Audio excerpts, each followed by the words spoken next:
سب بچے بیٹھے ہو، والدین کو اپنی جنت بنا لو، ماں باپ کو اپنی جنت بنا لو، ان کی دعا لے لو۔ میرے نبی نے فرمایا کاش میری ماں زندہ ہوتی۔ ماں کا خاص طور پر منشن کیا، میری ماں کیوں کہ باپ کو تو دیکھا ہی نہیں اور ماں کو دیکھا ہے 6 سال۔ میری ماں زندہ ہوتی اور میں عشاء کی نماز کے مصلی پہ کھڑا ہوتا اور میرے گھر سے میری ماں کہتی محمد، تو میں ماں کے لیے نماز توڑ دیتا۔ میرا نبی کہہ رہا ہے۔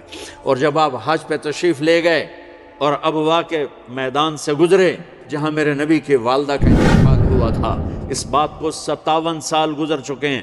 6 برس کی عمر میں مدینہ سے نکلے 3 افراد، میرے نبی کی ماں، میرے نبی کے والد کی باندی ایمن، وہ بھی ماں ہیں، انہوں نے بھی دودھ پلایا تھا میرے نبی کو۔ 2 مائیں ہیں، ایک دودھ پلانے والی، ایک پیدا کرنے والی، اور ایک میرے نبی ہیں۔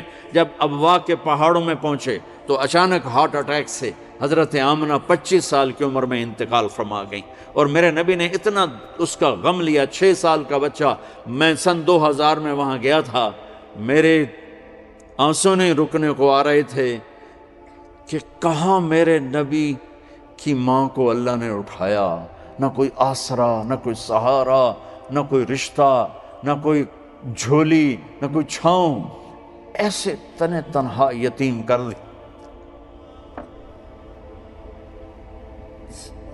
جب ان کو پتھروں میں دبا کے نیچے اترے، ایمن کو سے ہاتھ چھڑا کر بھاگے اور اوپر پہاڑی پہ چڑھ گئے۔ جب ایمن پیچھے گئیں تو ایمن نے کیا دیکھا کہ ابوا کے پہاڑ بھی رو رہے ہوں گے، آپ ماں کی قبر کو چمٹ کے ایسے اوپر لیٹے ہوئے تھے،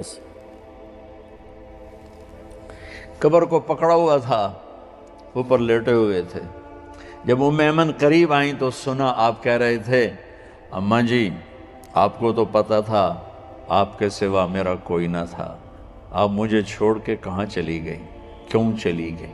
6 سال کا بچہ پہلی موت دیکھ رہا ہے تو ان کو سمجھ میں نہیں آ رہا کہ میری ماں کے ساتھ ہوا کیا ہے۔ ایمن نے اٹھانا چاہا، آپ نے اٹھنے سے انکار کر دیا۔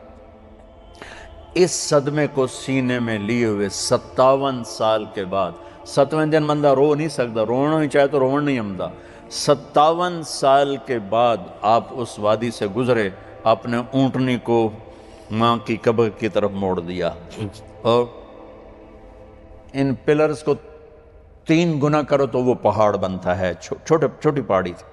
اونٹنی کو نیچے بٹھایا، اوپر پہاڑ پر گئے، اور یہ مجھے دیکھو، یوں آپ نے گھٹنے کھڑے کیے ماں کی قبر کے سرانے، اور یہ ہاتھ یہاں رکھے اور پھر سر دیا اپنے گھٹنوں میں یوں، پھر رونا شروع کیا۔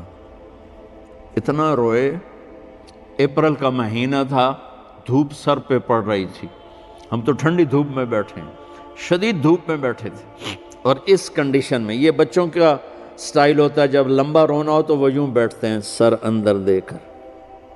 اتنا روئے کہ آپ کی داڑھی ساری آنسوں سے بھر گئی، سینہ تر ہو گیا، احرام تر ہو گیا، اور کئی گھنٹے بیٹھ کے روتے رہے۔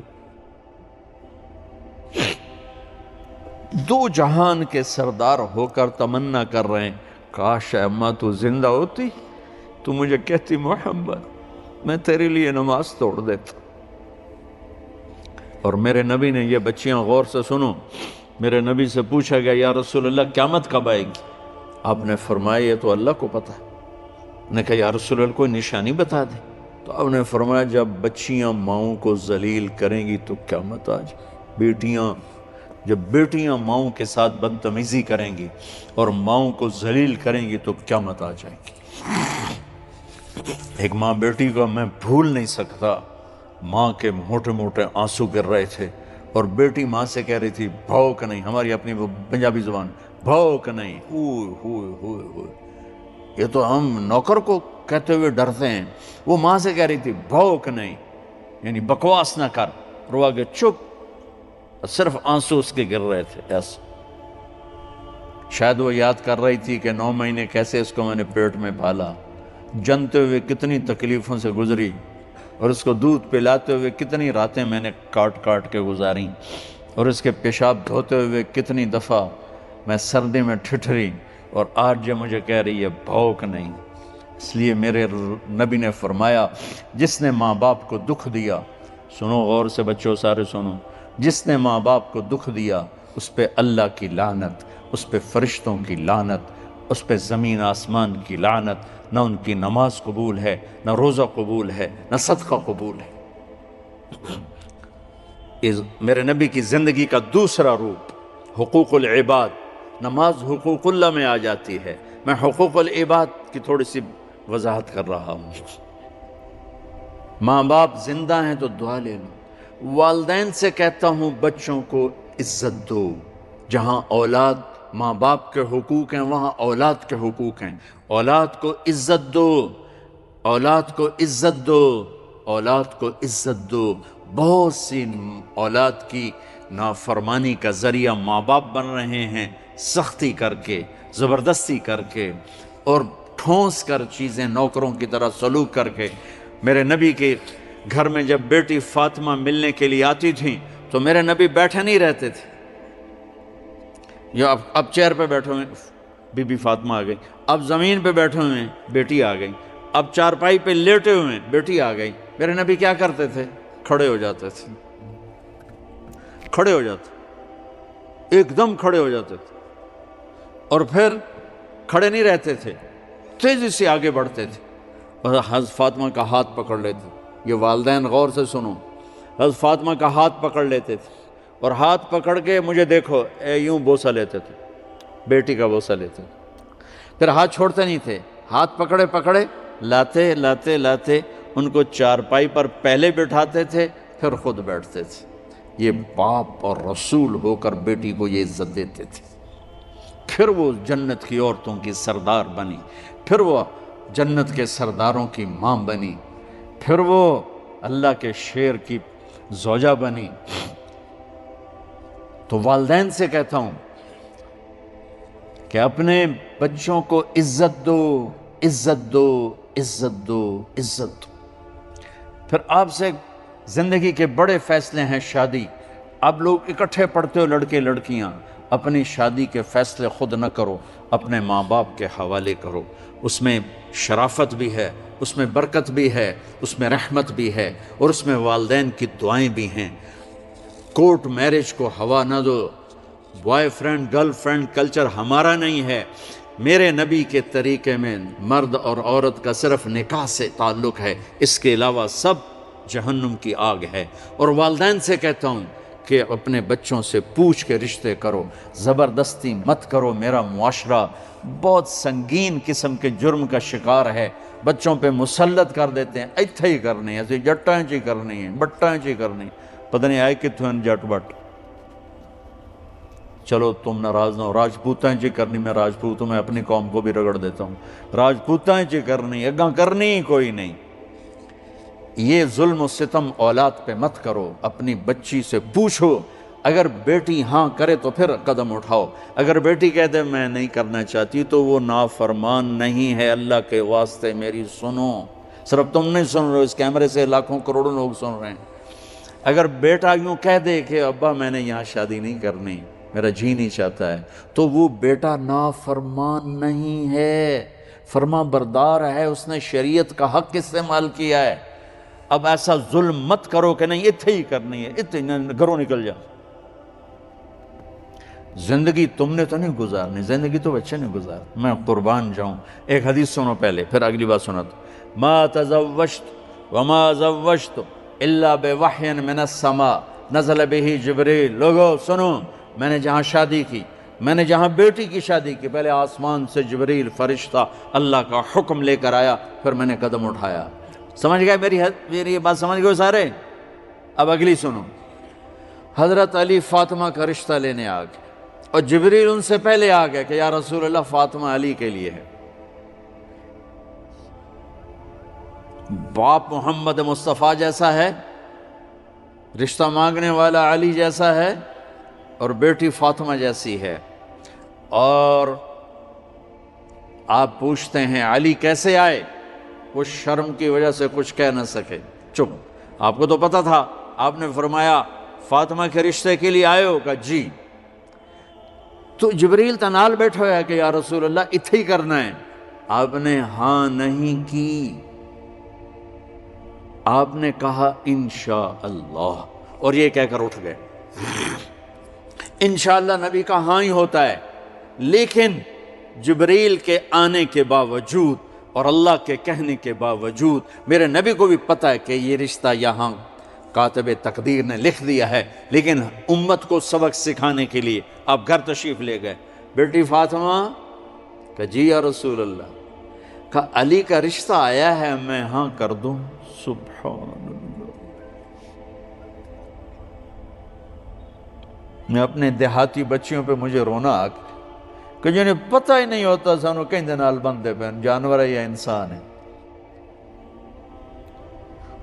علی جیسا داماد، چلو علی کو چھوڑو، فاطمہ کو چھوڑو، جبریل آیا بیٹھا ہے، جبریل آیا بیٹھا ہے۔ اس کے بعد فاطمہ سے پوچھنے کی کیا بات ہے؟ جبریل آ کر کہہ رہا یا رسول اللہ، اللہ کہہ رہا فاطمہ علی کے لیے ہے اور علی فاطمہ کے لیے ہے، اور پھر آپ کہتے ہیں بیٹی فاطمہ ہاں کر دو؟ ہماری تو آج کی بیٹیاں انکار نہیں کرتی، چپ کر کے گاں ماش طرح بن چھڑ دین کلے نال۔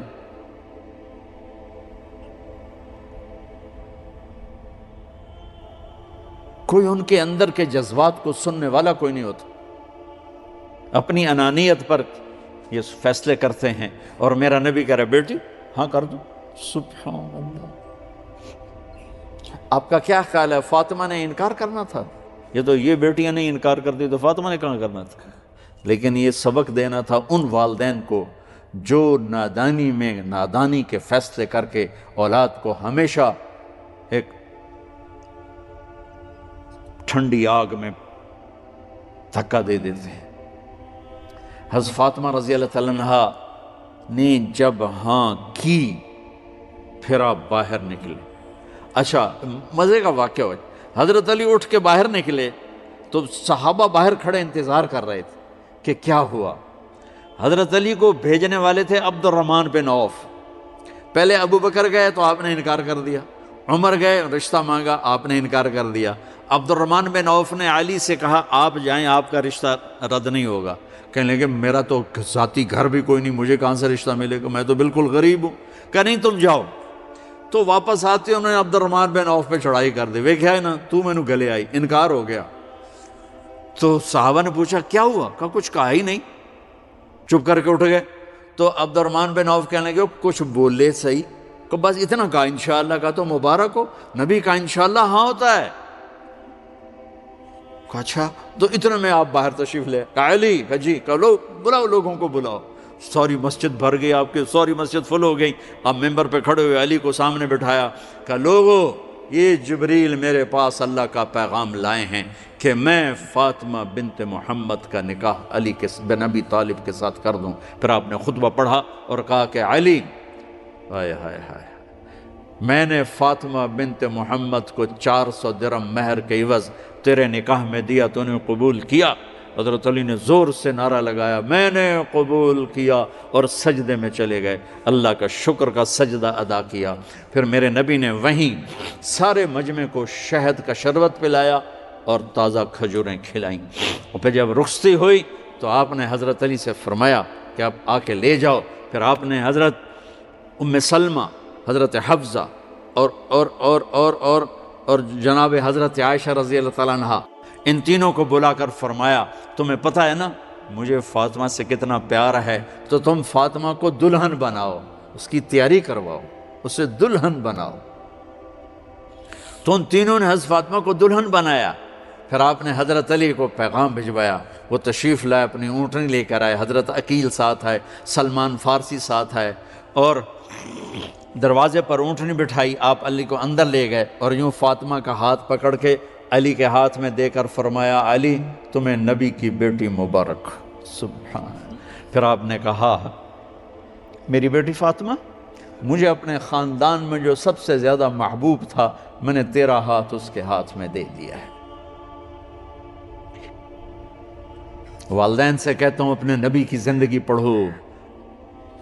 میرا درد ہے کہ ہماری ثقافت میں اسلام داخل نہیں ہوا، ہمارے عبادت میں اسلام آ گیا، بہت سارا مجمع مرد عورتوں کا نمازی ہے، حاجی ہے، عمرے کرتے ہیں، لیکن ثقافت میں نبوت کی جھلک دکھائی دے، ثقافت میں اللہ کا نبی دکھائی دے، وہ نہیں ہے۔ زندگی بیت گئی اس انتظار میں، مدت سے لگ رہی تھی لب بام ٹک ٹکی، تھک تھک کے گر گئی نگہ انتظار آج، پتہ نہیں کب صبح ہوگی۔ چلو کہتے تو جائیں مجھے ہے اگرچہ بت ہیں جماعت کی آستینوں میں، مجھے ہے حکم اذان لا الہ الا اللہ۔ والدین کے ذمہ ہے اولاد کو عزت دینا، ان کے سب سے بڑی خواہش میں ان کا احترام کرنا کہ زندگی انہوں نے گزارنی ہے، اور آپ کے ذمہ ہے والدین کے آگے سر جھکا دینا۔ اللہ کے واسطے کورٹ میرجز اور خفیہ شادیاں یہ نہ ہماری ثقافت ہے نہ یہ انسانیت ہے۔ ہمیشہ دکھ دردوں میں زندگی گزرتی ہے کہ اصل زندگی تو موت کے بعد آنے والی ہے۔ تو والدین پڑھیں شریعت کو، اولاد بھی پڑھے اپنے نبی کی زندگی کو۔ ایک شخص حضرت عمر کے پاس آیا ایک بیٹے کو لے کر، کہا امیر المومنین یہ میرا بیٹا بڑا نافرمان ہے اور مجھے بہت تنگ کرتا ہے۔ حضرت عمر کے پاس لاٹھی ہوتی تو انہوں نے یوں اٹھائی، وہ کہنے لگا حضور معافی دیا جائے، ایک میری گل سن لو۔ آپ نے فرمایا کیا؟ کہنے لگا ماں پیو دے بڑے حق ہیں، بالکل ٹھیک ہے، پر کوئی ساڈا حق کیوں ہے ماں پیو تے؟ آپ نے کہا ہاں۔ آپ نے کہا ہاں۔ کہنے لگے ذرا وہ بتا دیں۔ کہا پہلا حق ہے اچھی ماں تلاش کرے، نیک عورت تلاش کرے۔ دوسرا حق یہ ہے نام اچھا رکھے۔ تیسرا حق یہ ہے اس کو قرآن کی تعلیم دے۔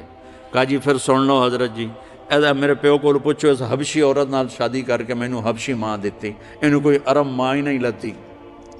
میرا پہلا حق اس مارے ہے۔ دوسرا سن لو، اس نے میرا نام جولان رکھا ہے، جولان گندگی کے کیڑے کو کہتے، کہ اس نے میرا نام جولان رکھا ہے۔ اور تری سن لو، اس آج تے میں نے قرآن دی شکل نہیں دکھائی۔ حضرت عمر ہوئی سوٹا ہو دے سر تے پھیر دے کہ پہلے تیری مالش کراں پھر ایدی کر سکتا۔ تو آج کے والدین بھی اپنی اولاد کے بارے میں بہت بہت بہت غافل ہیں، اور اولاد کا بھی حال یہی ہے، چونکہ ماں کیا ہے، باپ کیا ہے، اولاد کیا ہے، یہ شریعت، یہ قرآن بتاتا ہے، یہ میرے نبی کی زندگی بتاتی ہے۔